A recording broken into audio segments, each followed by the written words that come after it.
This is MacArthur's drama, and he behaves with the solemnity befitting such a historic occasion.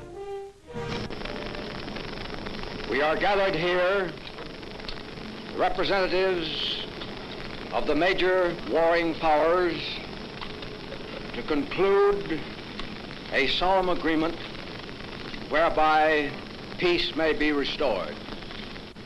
As Supreme Commander for the Allied Powers, I announce it my firm purpose, in the tradition of the countries I represent, to proceed in the discharge of my responsibilities with justice and tolerance, while taking all necessary dispositions to ensure that the terms of surrender are fully, promptly, and faithfully complied with.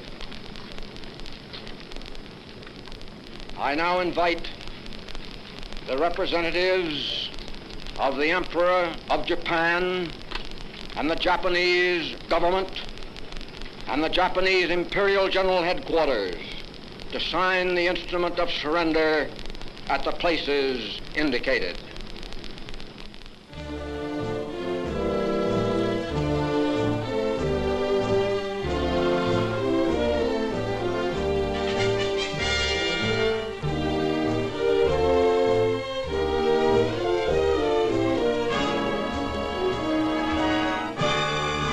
Hesitant and nervous, Shigemitsu signs the obituary to 2,605 years of an unbroken dynasty, during which no foreign troops had occupied Japanese soil.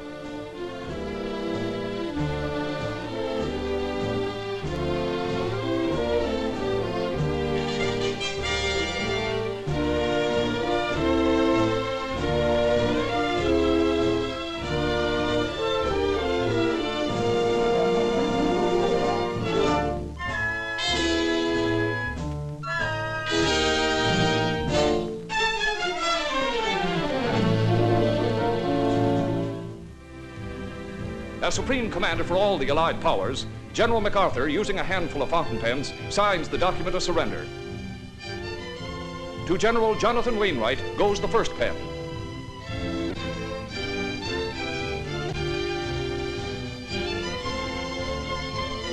To Lieutenant General Arthur Percival goes the second pen. MacArthur summons the other signatories. For the United States, Fleet Admiral Chester W. Nimitz.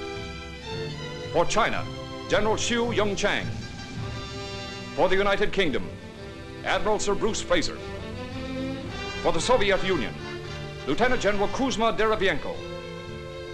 For Australia, General Sir Thomas Blamey. For Canada, Colonel Lawrence Boer Cosgrove. For France, General Jacques Leclerc. For the Netherlands, Admiral C.E.L. Helfrich. For New Zealand, Air Marshal L.M. Isett. The members of the Japanese delegation tensely watch the signing and possibly contemplate the grave future of their country. Then Lieutenant General Richard K. Sutherland hands them their copy of the surrender, and almost 4 years of war are over.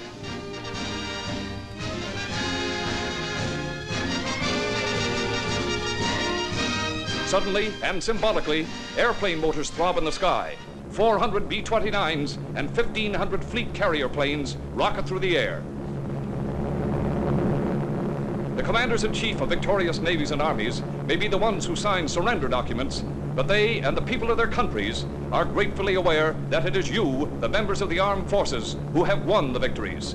Admiral King expresses his feelings to the officers and men of the fleet. I wish to tell you briefly how I feel about the way you have performed your tasks in this war. The very scope of our victory bears ample testimony to your magnificent courage and teamwork. You are part of the greatest naval force the world has ever seen. To each and every one of you, my congratulations and thanks. To those of you who will begin returning to civil life, I wish the best of luck. You have well deserved the gratitude of your fellow Americans. To those of you who choose to remain in the Navy, we of the regular Navy are proud to welcome you aboard. A great task is still ahead of us, and we must rededicate ourselves to maintaining a lasting peace. Again, to each one of you, I say, well done.